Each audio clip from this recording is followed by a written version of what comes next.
BJP এখন এমন একটা শক্তি পশ্চিমবঙ্গে যে 2026-এ কর্পূরের মতন উবে যাবে। বিজেপিকে কোথাও খুঁজে পাওয়া যাবে না। শিক্ষিত বর্বর মনুবাদী দল হচ্ছে ভারতীয় জনতা পার্টি। স্কুলে গিয়ে বা কলেজে গিয়ে গায় যে বাংলার মাটি বাংলার জল, এই গানটা গায়। সেই গাওয়াটার মধ্যে আমি কোনো অপরাধ দেখি না, বরং একটা খুব সুন্দর পরিবেশ সৃষ্টি হতে পারে। বিজেপির মতন রাজনৈতিক আক্রমণকারী যারা এসে বাংলার সংস্কৃতিকে, বাংলার জাতীয়তাবোধকে আক্রমণ করছে, বাংলাকে প্রায় উড়িয়ে দেওয়ার চেষ্টা করছে, রবীন্দ্রনাথ ঠাকুর থেকে বঙ্কিমচন্দ্র, এদের ওপরে যে আক্রমণ, এটাই বুঝিয়ে দেয় যে ভারতীয় জনতা পার্টির সঙ্গে বাংলার মাটির কোনো সম্পর্ক নেই। কি হলো কবিরদা? সঙ্গে সঙ্গে হুমায়ুন কবির বলবে দিদি আমার নেত্রী, দিদি ডেকে পিঠে হাত বুলিয়ে দিয়েছে, আমি আবার তৃণমূলে। এইসব লোকের, এরা হচ্ছে থার্ড গ্রেড পলিটিশিয়ান। কর্ণাটকের বিজেপি সাংসদ কবিগুরু রবীন্দ্রনাথ, তিনি বিশ্বকবি, তাকে নিয়ে অবমাননাকর মন্তব্য করেছেন। কি বলবেন? একটা অশিক্ষিত বর্বর মনুবাদী দল হচ্ছে ভারতীয় জনতা পার্টি। তা গোড়াটাই যদি খারাপ হয়, তা সে গাছ তো বেশি দিন দাঁড়িয়ে থাকতে পারে না। ভারতীয় জনতা পার্টি এর আগেও বাংলা ভাষা, বাংলা ভাষার অস্তিত্ব, বাংলা ভাষার সৃষ্টিকর্তাদের নিয়ে, বাংলার মনীষীদের নিয়ে অপমানজনক কথা বলেছেন। অমিত মালব্য তো এই অবধি বলেছেন যে বাংলা ভাষাটা কোনো ভাষাই নয়। পরে ওনাদের দলের অন্য লোকেরা বলেছেন যে বাংলা ভাষাটা হচ্ছে বাংলাদেশি ভাষা। তা এই যে বাঙালি জাতীয়তাবোধ, জাতীয়তাবাদ, বাংলা ভাষার উপরে আক্রমণ, ঈশ্বরচন্দ্র বিদ্যাসাগর থেকে রবীন্দ্রনাথ ঠাকুর থেকে বঙ্কিমচন্দ্র, এদের ওপরে যে আক্রমণ, এটাই বুঝিয়ে দেয় যে ভারতীয় জনতা পার্টির সঙ্গে বাংলার মাটির কোনো সম্পর্ক নেই। কিন্তু আজ তো প্রধানমন্ত্রী নরেন্দ্র মোদী এবং বিজেপির দপ্তরেও এই যে বঙ্কিমচন্দ্রের বন্দে মাতারম, তার 150 বছর পূর্তি সেলিব্রেশন চলছে।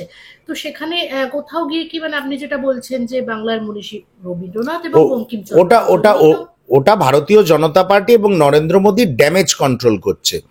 কারণ সিরিয়ালি ওই অমিত শাহর ভাষায় বলতে হয়, ক্রোনোলজিক্যালি তুমি দেখো, বারবার রবীন্দ্রনাথ ঠাকুর, বন্দে মাতারাম, জনগণ মন, বাংলা ভাষা কোনো ভাষা নয়, বাংলা ভাষাটা বাংলাদেশি ভাষা।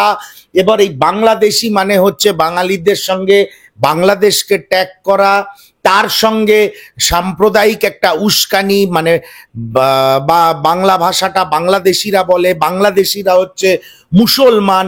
এই যে পর পর পর পর ওরা ট্যাগিং করে গেছে। এতে দেখো বিজেপি এখন এমন একটা শক্তি পশ্চিমবঙ্গে যে 2026-এ কর্পূরের মতন উবে যাবে।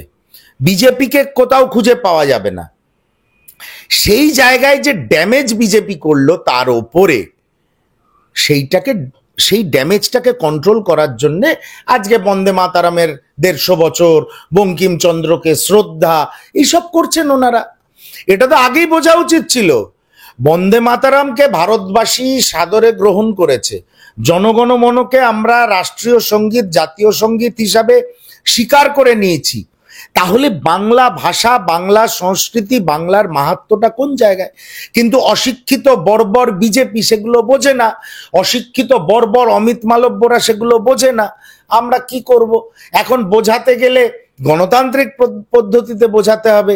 এবার 2026-এ বাংলার মানুষ জাতীয় কংগ্রেসকে সামনে এনে বিজেপিকে পুনর্মূষিকভব করে দেবে, সেটা নরেন্দ্র মোদী দেখতে পাবেন। তৃণমূল কংগ্রেসও আজকে এর বিরোধিতা করেছেন এবং একটি সাংবাদিক সম্মেলন করে কবিগুরুর ছবিতে মালা দিয়েছেন, ফুল দিয়েছেন এবং তীব্র ধিক্কার জানিয়েছেন, এবং যিনি এই অবমাননাকর মন্তব্য করেছেন তার পদত্যাগও দাবি করেছেন। কোথাও গিয়ে কি, যেহেতু 2026-এর নির্বাচন আসছে, সেক্ষেত্রে এবারে কি এই মনীষীদের নিয়েও শুরু হয়ে গেল রাজনীতি? আমরা মনীষীদের নিয়ে রাজনীতি করছি না, কিন্তু কবিগুরু রবীন্দ্রনাথ ঠাকুর, বঙ্কিমচন্দ্র চট্টোপাধ্যায়, শরৎচন্দ্র চট্টোপাধ্যায়, বিভূতিভূষণ বন্দ্যোপাধ্যায় থেকে শুরু করে যত লেখক লেখিকা মনীষী আছেন, ঈশ্বরচন্দ্র বিদ্যাসাগর, যিনি বাংলা হরফের সৃষ্টিকর্তা, এদের যদি কেউ আক্রমণ করে আর সেটা যদি জাতীয় কংগ্রেস বা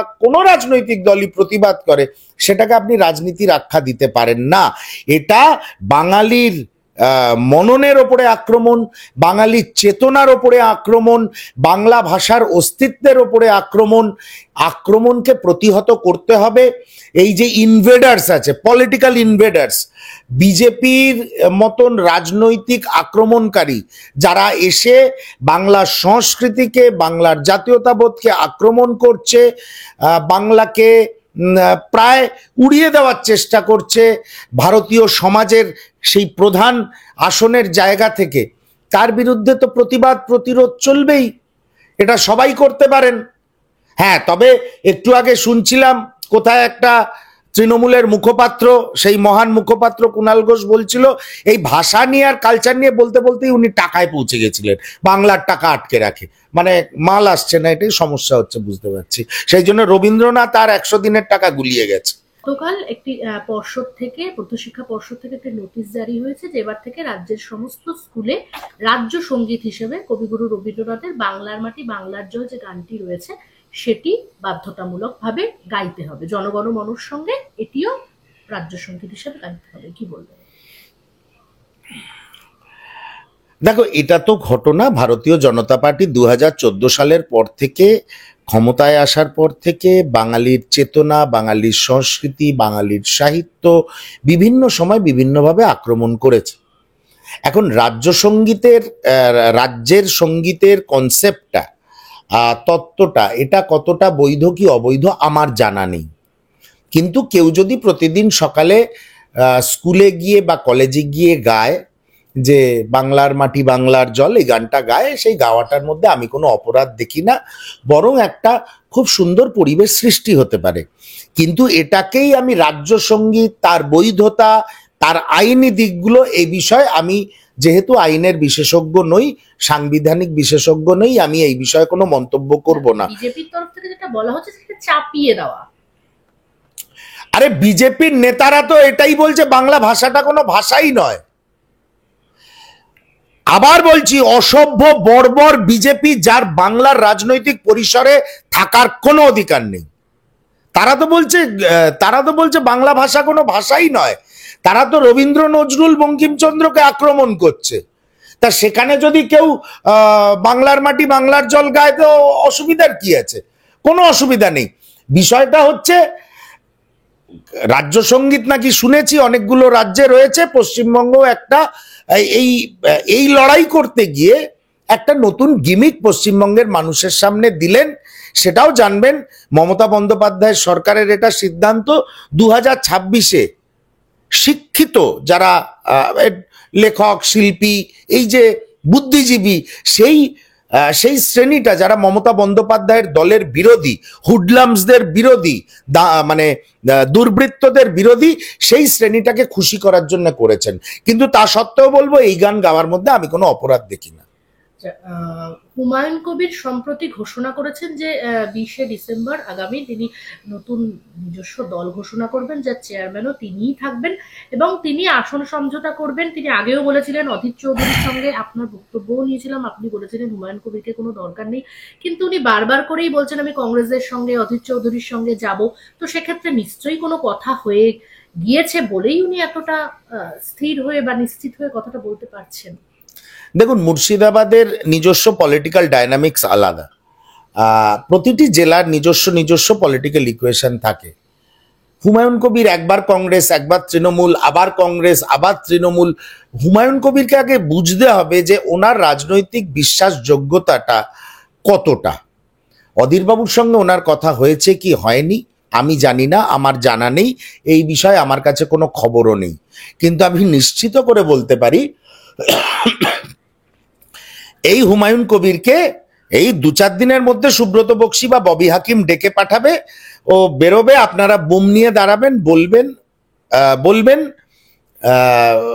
যে কি হলো কবিরদা, সঙ্গে সঙ্গে হুমায়ুন কবির বলবে দিদি আমার নেত্রী, দিদি ডেকে পিঠে হাত বুলিয়ে দিয়েছে, আমি আবার তৃণমূলে। এইসব লোকের, এরা হচ্ছে 3rd grade politician, third grade politician, যারা প্রতিনিয়ত নিজেদের পলিটিক্যাল স্ট্যান্ড চেঞ্জ করে, তাদের কোনো রাজনৈতিক নেতা হিসাবে রাজনৈতিক কর্মী হওয়ারও যোগ্যতা নেই। কপাল গুনে বিধায়ক হয়ে গেছে। আরো ভালো ভালো খবর দেখতে সাবস্ক্রাইব করুন বাংলা হান্টের ইউটিউব চ্যানেল। বাংলা হান্টের আরো খবর দেখতে নজর রাখুন। বাংলা খবর মানেই বাংলা হান্ট।